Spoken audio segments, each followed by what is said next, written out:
Hola, muy buenas tardes. El día de hoy nos encontramos con Elsie del Carmen Villanueva Segura, maestra en la licenciatura de Derecho en la Universidad Anáhuac Mayap, con una vasta experiencia dentro del Poder Judicial dentro del estado de Yucatán. Primero que nada, Elsie del Carmen, muchas gracias, maestra, por el espacio y por permitirnos estar en la entrevista. Y quisiera ir de lleno con la primera pregunta. Como sabe, el pasado 17 de octubre, la jueza Nancy Juárez ordenó bajar la reforma judicial, le ordenó a la presidenta Claudia Sheinbaum bajar la reforma judicial del Diario Oficial de la Federación. ¿Usted hasta qué punto cree que la jueza tenga el poder para hacer eso hacia la presidenta? Bueno, mire, precisamente la materia que yo estoy impartiendo aquí en la Anáhuac es la materia de amparo. Parte de mi materia, hablando de los incidentes relacionados como por ejemplo la suspensión del acto reclamado, la entendemos como aquella que se otorga con la finalidad de que si existe algún acto arbitrario de la autoridad, pues este evidentemente deje de surtir sus efectos, en lo que se resuelve si efectivamente el acto que estoy yo reclamando como inconstitucional lo es o no. En ese sentido, si hablamos en general de lo que viene siendo la materia de la suspensión, pues es correcto que la autoridad que está conociendo de una demanda de amparo pueda ordenarle a la autoridad responsable que suspenda ese acto que está considerado como arbitrario. Insisto, hasta en tanto se resuelve, en definitiva, si efectivamente o no se va a conceder o no la protección constitucional, porque el acto es arbitrario en su caso, ¿no? Y dentro de ese mismo esquema, parte de lo que hemos visto dentro de esta materia y en general incluso yo como juzgadora, le puedo establecer, la ley me faculta a mí para que yo pueda hacer cumplir mis determinaciones.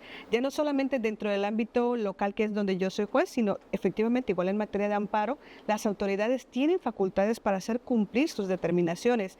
Y cuando existe una violación a la suspensión, pues obviamente quien incurre en ella pues puede ser sancionado. Incluso hay delitos que se cometen por violentar una suspensión. Claro, la diferencia está en qué tipo de acto o sobre qué tipo de actos procede precisamente esta suspensión. Parte de lo que yo le voy a mencionar en este momento, toda esta reforma ha generado obviamente mucha controversia, opiniones de muchísimas personas. Recientemente estaba viendo incluso una entrevista en la cual la periodista Denise Merker hablaba con un exministro, Diego Valadez, y con el doctor Miguel Carbonell. Y ahí ellos comentaban, por ejemplo, si realmente procedería la suspensión emitida por la juez respecto de un acto que ya está consumado. ¿Y cuál es esa consumación? Precisamente la publicación en el Diario Oficial que ya está. Luego veía también otra entrevista que se realizó al exministro Arturo Saldívar, en donde él decía que es totalmente ilegal la decisión emitida por la jueza porque ya es un acto consumado. Entonces, yo creo que viene un poco desde la perspectiva de la cual usted lo está viendo. Veía en otras entrevistas también, veía a los que están defendiendo precisamente la actuación de la presidencia, diciendo que la reforma pues ha creado derechos electorales, votar y ser votado. Entonces, por lo tanto, el amparo es improcedente, y si la suspensión del acto es una cuestión accesoria al juicio de amparo, entonces si es improcedente el amparo, pues es improcedente la suspensión.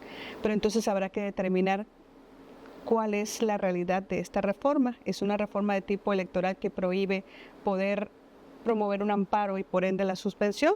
¿O es otra reforma que sí permite que sea analizada precisamente el procedimiento a través del cual se dio la reforma? ¿Okay? O sea, depende mucho de la perspectiva. Si es de materia electoral, la ley de amparo ya no entra dentro de No sería viable el juicio de amparo y por ende tampoco la suspensión del acto reclamado.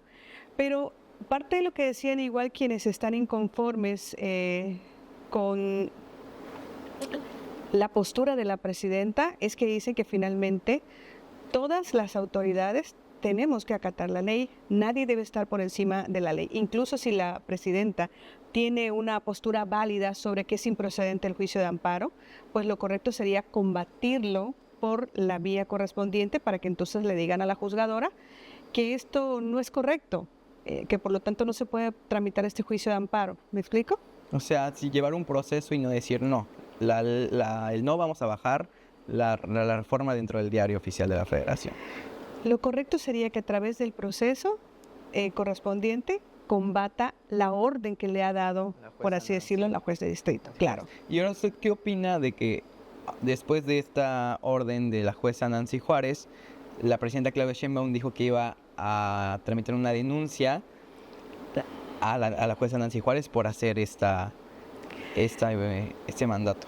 Bueno, mire, en general a mí esas denuncias que realizan ya no la presidenta, cualquier persona que considera que una resolución emitida por una autoridad no le favorece o no está correcta, en lo particular a mí no me parece, porque finalmente la jueza está actuando dentro de la legitimación que le da quien vino a pedir que intervenga. ¿Me explico?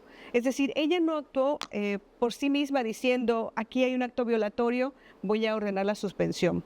Ella recibió la petición de alguien diciendo, necesito el amparo y protección de la Constitución, de la Justicia Federal, porque se están violando derechos y quiero entonces que suspendas el acto reclamado. ¿Me explico? Sí. Bajo esa perspectiva, ella está actuando como lo establece la ley. Ella está haciendo su trabajo. Exactamente, ella está haciendo el trabajo. Entonces, por eso considero yo pues que decir, pues vamos a denunciarla porque está haciendo su trabajo. A lo mejor si dentro de su trabajo tiene algún exceso, pudiera dar lugar a algún tipo de responsabilidad, pero mientras tanto, bajo la sola perspectiva de que me está ordenando hacer algo que no quiero, me parece que es pues bastante aventurado, ¿no? Sí, creo que eso fue lo que dijo la presidenta, que se está extralimitando dentro de su propio trabajo. Posiblemente, pero esa extralimitación daría lugar como tal a que ya me diga que yo estoy cometiendo un delito como juzgadora que resolvió. Yo creo que eso es algo muy diferente, ¿no? Claro, claro. Y metiéndonos un poco más dentro en la reforma judicial, ¿cuáles son los riesgos que usted cree que llevan esta reforma judicial y cuáles podrían ser los beneficios, los riesgos y los beneficios dentro de esta reforma? Bueno, igualmente... ¿O si cree que solo hay riesgos o solo beneficios también? Pues es que los riesgos yo creo que en general se dan por el hecho de que viene alguien de afuera que no tiene esa formación dentro del Poder Judicial, y lo digo yo obviamente porque tengo carrera judicial, ¿no? Yo desde que inicié, estando estudiando la licenciatura, yo comencé en el Poder Judicial. Al día de hoy tengo 30 años de servicio en el Poder Judicial y entonces por eso le puedo decir que finalmente los riesgos sí me parece bastante amplio y alto el riesgo de que quien entre a desempeñar este cargo, pues a lo mejor esa experiencia que hace falta para tener operatividad en la impartición de justicia, pues es bastante complicado, ¿no? Ajá. Si para los que ya estamos dentro del Poder Judicial, después de cierto tiempo, incluso adaptarnos a comenzar a ser juzgadores, por así decirlo, es un poco complicado, nos lleva cierto tiempo. Imagínense el que solamente ha estado afuera, ¿no? Y porque además tenemos como, por así decirlo, como una especie de especialización en la materia. Yo, por ejemplo, solamente estoy en el área penal. Dentro de mi ámbito de competencia, a veces tengo conocimiento de asuntos de materia familiar, civil, van mezclados, a veces van derivando esos asuntos para la materia penal.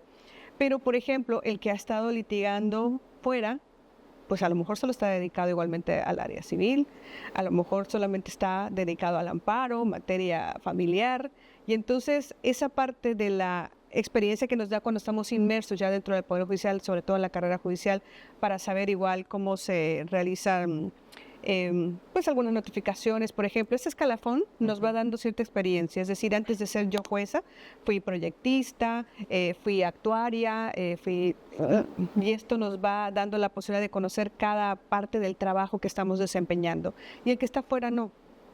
Y a veces, por ejemplo, pues prácticamente la misma oportunidad va a tener usted ahora que termine, por ejemplo, su licenciatura, si fuera en Derecho, pues de poder concursar como yo, que tengo la experiencia, ¿no? Y a lo mejor entonces aquí se va a ver una desventaja para usted, porque van a decir, oye, ¿por qué seguramente le van a elegir a ella? Porque pues con toda la experiencia que tiene, me rebasa. Pero claro, pues eso es parte de las desventajas que puedo ver también para ustedes. Mire, en general, yo creo que sí está bien hacer una reforma, pero tal cual como lo han dicho pues grandes de estas personalidades que últimamente he estado viendo en los diversos medios de comunicación y redes sociales, a lo mejor un poquito más tranquila, más pausada, más reflexionada. Exactamente. Aquí lo que vino a pasar es que era así como muy ahí va, se tiene que reformar y justo en este instante y tiene que ser de esta manera, ¿no? Y una reforma de 20, aparte, que se hicieron. Aparte. Entonces, sí Y es algo aunado a complicado. esto, de la parte tal vez de las personas que no conocen tanto de leyes y así, lo que se escucha más de la reforma es que justo que se va a hacer por elección popular, escoger a los ministros y magistrados. ¿Usted qué piensa acerca de, o si siente que México está listo para votar a sus jueces o magistrados? Honestamente, yo creo que no, porque a lo mejor si las redes sociales estuvieran siendo utilizadas de forma un poco más pensada, reflexionada, tal vez pudiera ser una opción. Pero lo cierto es que, por ejemplo, si usted dijera el día de hoy, tuve la entrevista con la jueza, si se portó arrogante, etcétera, usted sube el video y va a haber muchas personas que van en ese momento, van a ir contestando y diciéndole muchísimas cosas, ¿no? Cuando en realidad, pues a lo mejor no saben el contexto de todo lo que hubo aquí previo a nuestra entrevista o cuál es el contexto después mío con usted terminado. Y no toman en cuenta su trayectoria también. Aparte, obviamente, ¿no? Entonces, sobre todo hablando de las redes sociales, ¿no? Una opinión sobre una persona puede tener muchísimas vistas, pero así en cuestión de segundos, ¿no? Y entonces en realidad no hay propiamente ese análisis de decir, bueno, pues sí conozco a la jueza, por ejemplo, o he estado viendo su trabajo, o incluso es lo mismo. Hay gente que a veces opina sobre nuestro trabajo y nunca ha estado siquiera en una audiencia donde haya escuchado los motivos por los cuales yo tuve para resolver de esta o de otra forma, ¿no? Y lo que sucede también en muchas ocasiones es que lejos de ver cuál ha sido, por ejemplo, el desempeño de la persona, empiezan a buscar la parte mala para denostar. ¿Me explico? Que a veces no tiene nada que ver, por ejemplo, no sé, a lo mejor yo tengo un conflicto con mi familia, no me llevo bien con ellos y pues de todas formas quiero concursar para esta elección, ¿no? Y alguien que me conoce es que es una mala hija, es que no sé qué, y entonces quizá van a pesar otros motivos y no los que deberían ser los adecuados para poder aspirar a ese cargo, ¿me explico? Y también es ponerlos en el ojo público, ¿no? A los jueces Claro. de una manera en la que tal vez no están acostumbrados. ¿Cómo afecta a usted directamente la reforma judicial como jueza o dentro del estado de Yucatán? Bueno, a mí en lo particular estoy un poco todavía ambivalente porque yo ya cumplí mis 30 años de servicio y lo que establece la reforma es que, por ejemplo, los derechos que ya hayamos adquirido los trabajadores no se van a perder. Entonces, en teoría, yo estoy en la posibilidad de optar por quedarme para concursar o bien, si lo deseo, pues puedo irme hacia la jubilación, que quizás sería lo que en un momento dado pueda prevalecer más para mí, ¿no? Pero veo bastante complicado, la verdad, esto de las elecciones. En lo particular, ¿cómo decirlo? Esa parte, ¿quiénes van a votar, por ejemplo? Si yo sí tengo esa incertidumbre, ¿cómo se va a hacer esa elección e incluso las campañas? ¿Cómo voy a hacer yo esa campaña que según la reforma no puede tener recursos públicos, no puede tener recursos privados? Y entonces, ¿cómo llevo yo mi campaña para que la gente me conozca y vote por mí? ¿Cómo van a hacerla los demás? ¿De qué forma se va a difundir? Es parte de lo que todavía está incierto en general, ¿no?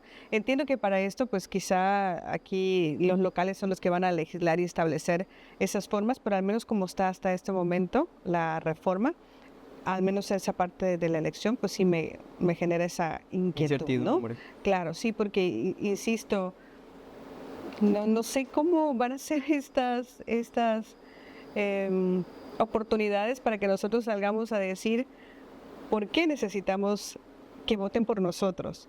Y porque incluso, por ejemplo, menciona que para los federales, por ejemplo, que tienen que tener 5 como constancias de vecinos y familia La para ciudadanía. exactamente pues es lo mismo, ¿no? A quiénes llevo, quiénes serán, quién va a decidir qué son las personas idóneas para hablar sobre esta información mía en lo personal, en lo laboral en general, ¿no? O sea, porque igual, por ejemplo, tenemos distintos ámbitos sociales, ¿no? A lo mejor el comportamiento que tengo yo aquí en la escuela, pues de una forma me comporto con mis alumnos porque soy la docente, ¿no? Cuando estoy en una audiencia, pues soy la juzgadora, tengo otro comportamiento, que no tienen que estar desligados, porque a final de cuentas sigue siendo parte de mi personalidad, etcétera, pero pues no es lo mismo como soy ya en un ámbito social o algo así, ¿no? Y entonces a lo mejor usted me ha conocido en el ámbito social de lejitos a través de otras personas, y pues no sé, esa opinión a lo mejor ya está muy, el enfoque que tiene es diferente como realmente para ponderar solamente la parte laboral y mi experiencia y quizá votar para que yo me quede en el puesto. Y es algo que a lo que ustedes no están acostumbrados, ¿no? Digo, los políticos pues llevan toda su vida haciendo política, pero Exactamente. es como mucha desventaja tal vez para igual personas que tienen mejor labia, que saben hablar más, mejores relaciones. Al final de cuentas esa trayectoria no se tiene en cuenta. Claro, bueno, al final de cuentas, por ejemplo, dentro de este sistema en el que yo estoy inmersa, que por ejemplo es el acusatorio, pues parte importante de nuestra formación es la oralidad. Quizá por ese lado pues no haya tanta dificultad, ¿no? Pero lo que sí es cierto es que nosotros estamos acostumbrados a que para aspirar al puesto donde yo quiero estar, tengo que tener amplios conocimientos y entrar a un concurso sobre conocimientos, después, por ejemplo, sobre las habilidades que puedo tener y con base en eso, pues se va determinando quién continúa, quién avanza o bien quién se queda en todo caso en el camino. No sé, y eso es parte de la incertidumbre que al menos para mí trae también esta elección de esta manera a través del voto popular. Independientemente de eso, van a haber exámenes en los cuales pues se van a analizar todas esas aptitudes que le estoy diciendo, no solamente el conocimiento, la parte de la oralidad, que es muy importante, todas esas habilidades de comunicación que tenemos que tener en un momento dado, o cómo se irá a hacer, Claro. ¿no? Maestra Elsie del Carmen, por último, la última pregunta que tengo. Sí, está muy incierto ahorita, pero lo más seguro es de que el 1 de junio de 2025 estemos votando por jueces y magistrados de la Suprema Corte. ¿Qué le diría y cuál considera que son los aspectos más importantes que los ciudadanos tenemos que tomar en cuenta en un futuro para elegir a nuestros jueces y magistrados? Bueno, evidentemente yo creo que tiene que empezarse, por supuesto, por el conocimiento, ¿no? Esa formación que tenemos que tener, al menos, por ejemplo, no se exige para ser juez tener maestría, doctorado, etcétera. E incluso puede ser que en muchas ocasiones ese tipo de títulos quizá no sean tan relevantes. A lo mejor la experiencia que yo puedo tener en el desarrollo de mi trabajo no necesariamente está ligada a tener un título de esta naturaleza, pero sí me parece que es muy importante poder verificar que de estos funcionarios pues tenemos obviamente ese conocimiento en general respecto a la materia para la cual vamos a concursar. Creo que también es importante en general pues un análisis respecto de las situaciones en que se encuentra esta persona, hablando por lo menos en el ámbito social en cuanto a que no exista algún tipo de condena en su contra, etcétera. No diría denuncia, porque a final de cuentas, si a usted no le pareció la actuación mía dentro de algún proceso, quizá ya me denunció. A lo mejor no tuvo mayor trascendencia la denuncia que hizo contra mí, que viene a ser un poco lo que ponía en el ejemplo de que si se debe denunciar a la jueza por parte de la presidenta porque ha cometido un delito, porque cualquier persona puede interponer una denuncia. Entonces, un antecedente de existir una denuncia no significa necesariamente que ya yo he cometido un delito, pero la gente sí puede a lo mejor dejarse llevar por la existencia de ese registro como para decir esta persona no es apta, ¿no? Sacan la nota de que cierto magistrado ya tiene 10 denuncias y mucha chance ninguna llegó a nada, ¿no? Exactamente, a lo mejor se quedó solamente ahí porque en realidad no había visualización de algún hecho posiblemente delictivo. Entonces, pues esa parte donde de alguna forma yo creo que sí hay como cierta investigación o al menos inferencia igual fundada respecto a que somos unas personas que nos conducimos de acuerdo con la ley, ¿no? Porque precisamente a lo que vamos es hacer respetar la ley. Claro. Entonces, dentro de esa perspectiva tendría que haber como algún análisis sobre nuestra persona. Ahora, ¿qué tanto puede abarcar? Eso sí, no lo pudiera yo determinar, ¿me explico? A diferencia de que, por ejemplo, si estamos en una carrera judicial, ahí sí el Poder Judicial pues ha podido advertir a lo largo del tiempo que yo he estado trabajando en ese sitio, por ejemplo, cómo ha sido mi comportamiento en general, si he participado en los cursos que han implementado, etcétera, o qué ha sucedido con mi persona, porque llevo un expediente, ¿me explico? Ahí sí hay una especie de registro. Pero, por ejemplo, respecto a las personas que la ciudadanía en general, con el conocimiento o la licenciatura de abogado que quiera participar, va a estar un poco más complicado, va a ser un poco más subjetivo, ¿no? Aquí creo yo que con la carrera judicial, digamos que tengamos un expediente que objetivamente nos puede dar visos sobre la conducta, comportamiento que tiene esta persona para decidir si es elegible o no para el siguiente puesto. Pero respecto de los demás, pues no hay como tal Ya se propiamente, escoge ¿no? mejor un juez o magistrado antes de la reforma que después de la reforma. Tanto así como mejor, no necesariamente, pero creo que tiene un poco más de sustento, pues, ¿no? Porque forma parte de esa institución que a lo largo del tiempo en que esta persona ha estado transitando por ella, pues ha podido ver precisamente ese comportamiento que tiene en general, Claro. ¿no?